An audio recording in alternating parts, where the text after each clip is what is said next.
Bienvenidos, soy el abogado César Martínez y está viendo su programa Basta Ya. En esta oportunidad contamos con la participación de un economista quien nos ayudará a entender los efectos nocivos en la economía de la incursión de la actividad del narcotráfico. Acompáñennos.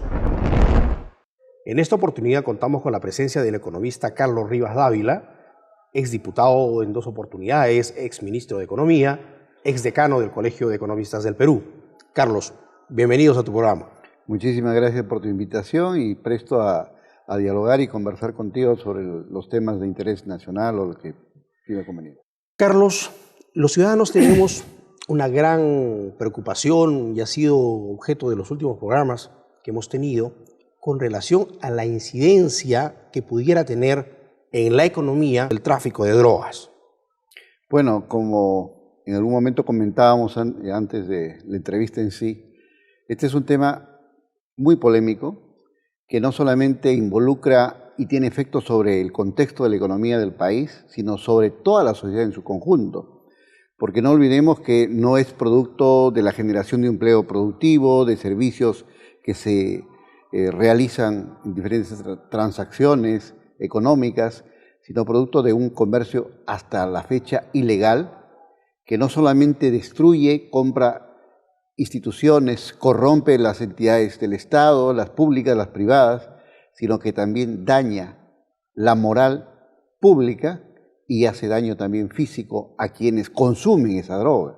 Entonces, imaginémonos una sociedad bajo estas características y los efectos que tiene es sobre toda la sociedad y no solamente sobre un aspecto, que el impacto es de carácter económico, indudablemente, pero la célula social, la familia, los hijos, la población en su conjunto, que se ve inmersa dentro de esta situación, va a generar serios flagelos en la economía y en la sociedad en su conjunto. ¿Existen estimaciones en el Perú de cuánto afecta a nuestra economía el ingreso de estos fondos ilícitos? Cifras absolutas, cifras reales, son aproximaciones y estimaciones que se tienen, porque en realidad muchas de las transacciones económicas que se realizan en el país son producto de esta situación.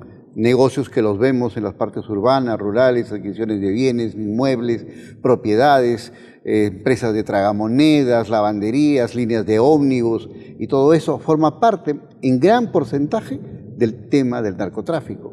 Y una forma de justificar a través de lo que se llama lavado de dólares, o lavado de activos, es justamente eso, la constitución de empresas que de la nada empiezan. Encontramos a un modesto trabajador, de la noche a la mañana ya un potentado o un joven de los que hemos visto, estos que han aparecido últimamente y son la noticia del día. ¿De dónde? ¿Cómo generaron esas fortunas inconmensurables y esa ostentación? Pero no solamente es ello, lo que corrompe y atraen a otros jóvenes, a otras familias y la tragedia que se va generando, sobre todo teniendo en cuenta el futuro de nuestro país. Siempre decimos, la juventud es el futuro de la patria, pero ese futuro es un presente ahora que se está autodestruyendo, justamente por quienes tienen intereses, no de velar por la sociedad, sino sobre todo por destruir a la propia sociedad. Ese es un gran reto, creo, para todos los políticos y para todos los sectores sociales. Uno de los acuerdos, o el del acuerdo nacional, debe estar ahí, por ejemplo, porque no, por ejemplo, la parte de la inseguridad ciudadana es un tema común, todo el mundo sabe que ese es uno de los problemas serios, pero más grave que ese tenemos justamente el de la droga, la destrucción de la vida humana, de las células y de todo lo que signifique el ser humano como tal. Carlos, ¿podríamos decir que tenemos una economía mayoritariamente informal? En cierta forma sí, yo creo que en eso todos coincidimos, pocos son los que señalan, y sobre todo, muy poco se hace por combatir la informalidad. Los propios contribuyentes sobre los cuales la SUNAT cae como una institución recaudadora de tributos para y de fiscalización para poder ejecutar las obras públicas, etcétera. Bueno, no se combate la informalidad. No hay, por ejemplo, ¿por qué no se formaliza a todos los informales dándole las facilidades como de otorgarle un DNI? Porque podemos identificar hay intereses y hay gente que no les conviene ingresar a la formalidad, sino vivir en la informalidad. Porque además, siendo una economía mayoritariamente o en un gran porcentaje informal, viene a ser un medio útil para introducir en la economía formal una cantidad de dinero realmente impresionante. Carlos, nos tenemos que ir a la pausa, pero quisiera dejarte la siguiente reflexión. En el Perú, casi en todas las áreas del quehacer humano, se vienen a replicar recetas, experiencias o recomendaciones de políticas que han resultado en el extranjero. En el tema económico, ¿cuánta investigación de los institutos especializados, de las universidades, de los colegios profesionales se efectúan de manera coordinada para plantear una posibilidad de economía planificada para los próximos años? Regresamos con la respuesta del economista Carlos Rivas Dávila, ex decano del Colegio de Economistas del Perú, ex representante al Congreso y ex ministro de Economía. Volvemos. Soy Jan, deportista, y digo, basta ya. Soy Doris, ama de casa, y digo, basta ya. Soy Marvi Hurtado y digo, basta ya. Soy Isaías Galvez y digo, basta ya. Soy Luis Miguel Llanos y digo, basta ya. Soy taxista y digo, basta ya. Soy Julio Camacho y digo, basta ya. Soy Manuel Horna y digo, basta ya. Soy Blanca Uribe Laiseca y digo, basta ya. Soy Jorge García y yo digo, basta ya. ¡Basta ya! Somos Ciudadanos en Acción. Regresamos con el economista Carlos Rivas Dávila, ex ministro de Economía, ex congresista y ex decano del Colegio de Economistas del Perú. Carlos, comentábamos antes de la pausa si en el Perú se hace investigación real de los contextos que rigen el fenómeno económico en el Perú y no solamente repetimos recetas extranjeras.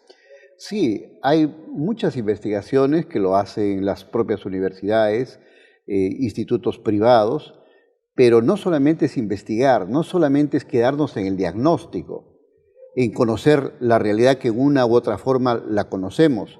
Lo importante es buscar soluciones a los problemas nacionales. Y ese es el gran dilema en la toma de decisiones de parte del gobierno que esté de turno. Pero ¿existe algún estamento, ya sea público o privado, donde estas investigaciones se juntan y tratan de tener un cuerpo orgánico que permita orientar el desarrollo económico del país? Todas las investigaciones en el país hasta el momento siguen siendo producto de un trabajo aislado de los intelectuales que se dedican a la investigación, universidades, el Pacífico, Católica, ESAM, para no mencionar otras, que realizan investigaciones muy serias, muy importantes. ¿A dónde llegan? ¿Quién las aplica? No son tomadas en cuenta. No son, el mismo CAEN, por ejemplo, hace sobre la realidad nacional, sobre el desarrollo del país. ¿Quién le toma en cuenta?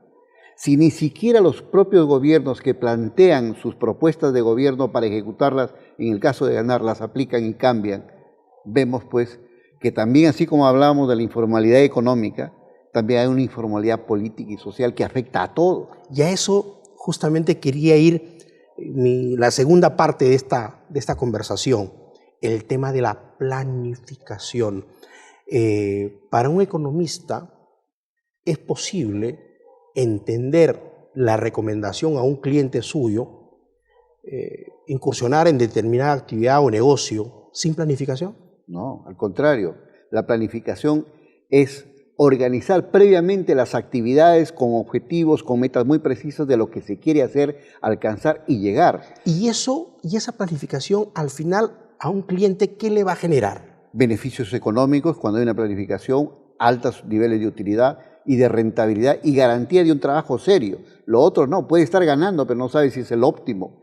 Puede estar teniendo utilidades, pero no sabemos si está logrando una maximización de esos beneficios económicos, reduciendo costos y alcanzando la máxima utilidad. Entonces, planificar es imprescindible para cualquier persona. No solamente para las personas, para las empresas, para el Estado mismo. Si el gobierno no planifica o si el gobierno ofrece en los mensajes presidenciales o en las presentaciones cuando hay un cambio de gabinete vamos a realizar tales o cuales medidas de política económica en los diferentes sectores nacionales.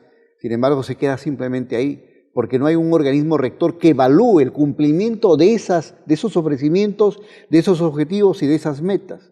En este último gobierno, por ejemplo, se señaló el tema de la industrialización del país, que era vital, en un mensaje de 28 de julio.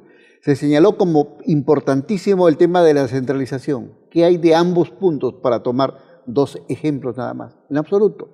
Se cambian y con las propagandas y con las noticias y las informaciones mediáticas se acaba. Y la población espera con expectativa algún resultado. Y vemos que no puede haber, no hay una planificación, no hay un organismo. Tenemos ese plan que se trató de reactivar, pero lamentablemente, ¿quién hace caso a ese plan?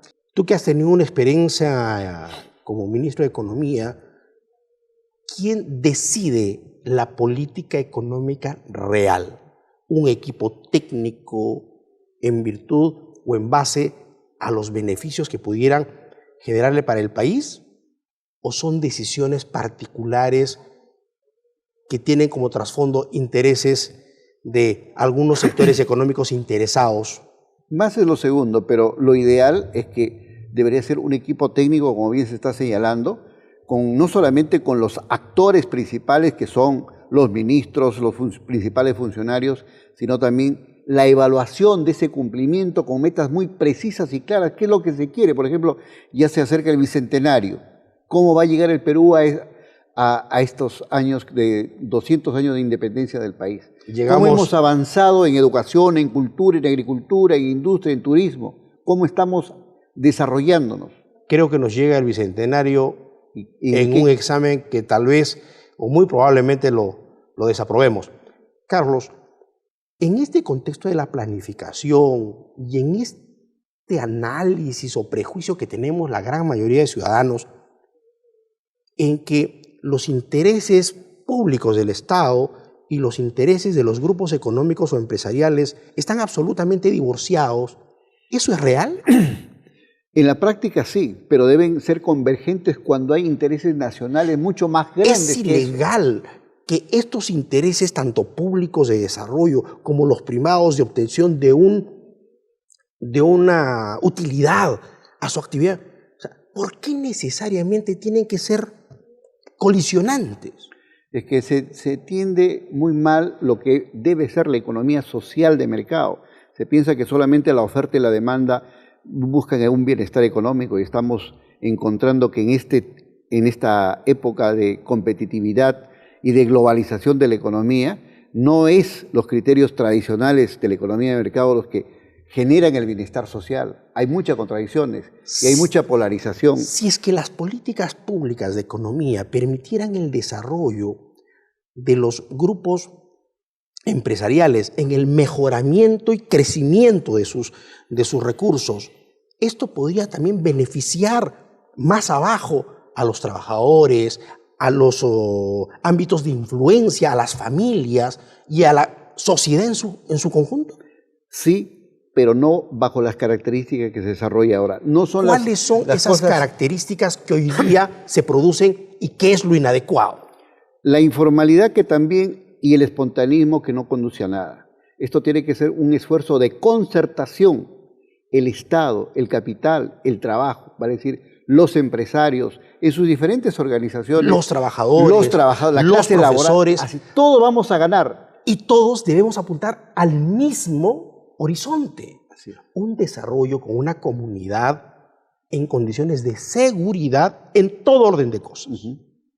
Y si el escenario se me presenta en ese contexto, entonces no tenemos por qué vernos como distantes, ni como enemigos, ni como antagónicos, sino como parte de un equipo que se llama Perú, al cual tenemos que buscar su desarrollo a través de economías lícitas. Yo creo que ese debe ser el gran compromiso, y los acuerdos que hay, valga la redundancia, el acuerdo nacional, tienen que traducirse en cosas concretas, efectivas, en un seguimiento, en un compromiso empresarios, Estado, clase trabajadora, de contribuir al mismo objetivo. De lo contrario, simplemente serán reuniones para la foto, para llenar la noticia de un día, y simplemente dejar pasar los años y la historia y el porvenir que nosotros merecemos, sobre todo en nuestro país, de ser un país grande, de ser un país desarrollado. ¿Por qué seguimos postrados? ¿Por qué otras economías del sudeste asiático, Singapur,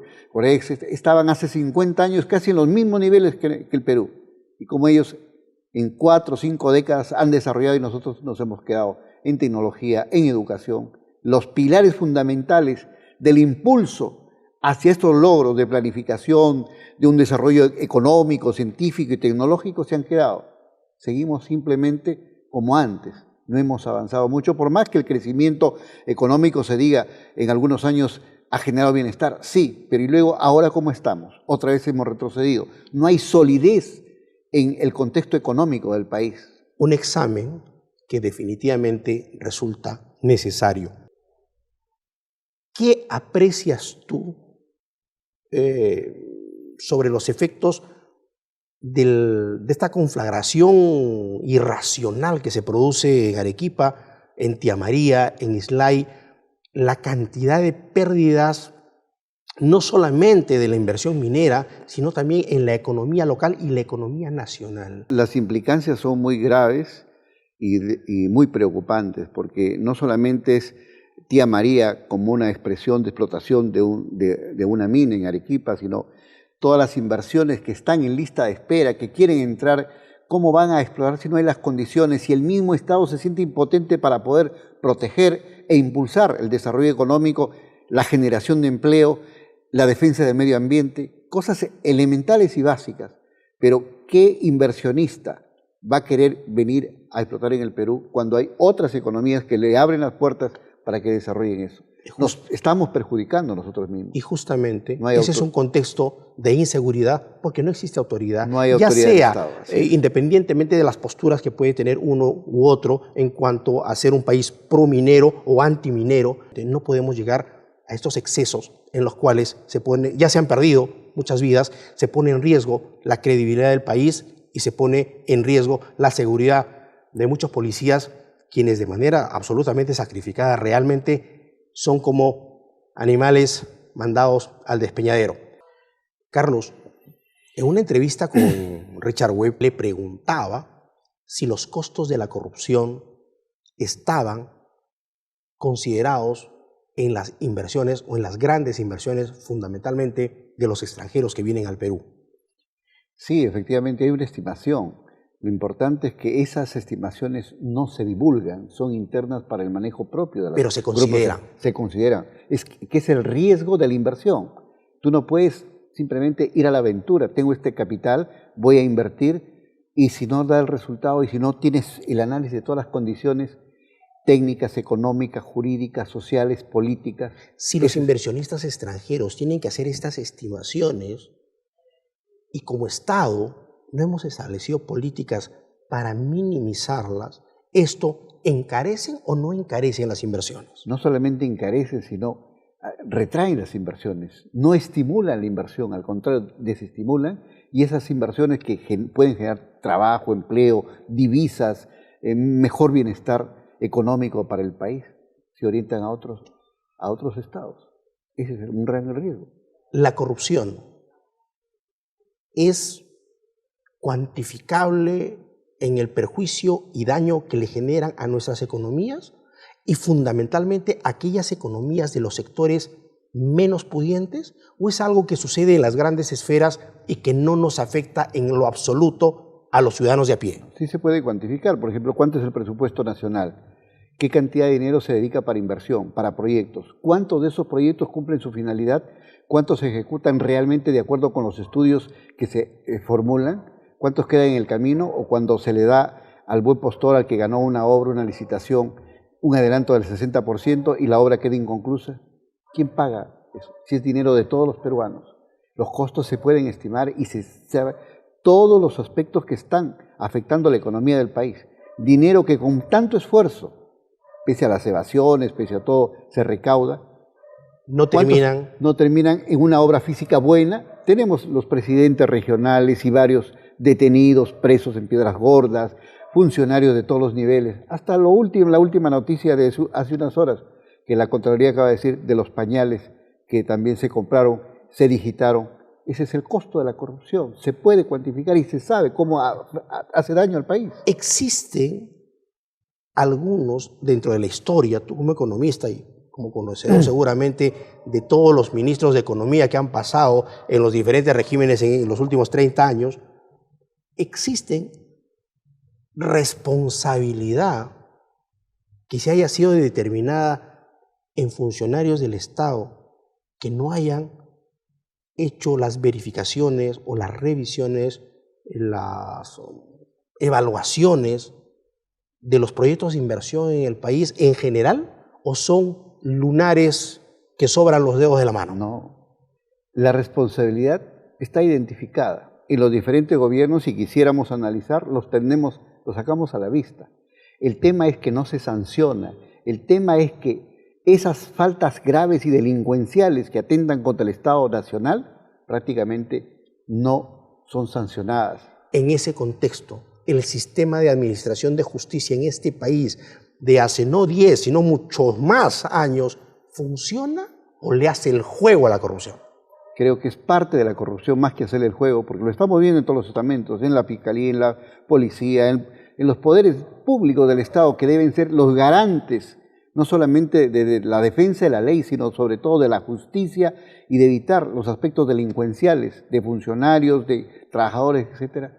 No se hace nada. Al Por contrario. eso resulta absolutamente relevante de que nosotros tengamos un sistema de administración de justicia idóneo, eficiente y eficaz. Carlos, te agradezco infinitamente tu presencia y creo que los peruanos seguimos preocupados, pero tenemos que tener en entendido de que si no hay planificación, si no hay organización en el objetivo al cual queremos llegar, será simplemente palabras o cantos de sirena que no nos conducen sino al barranco.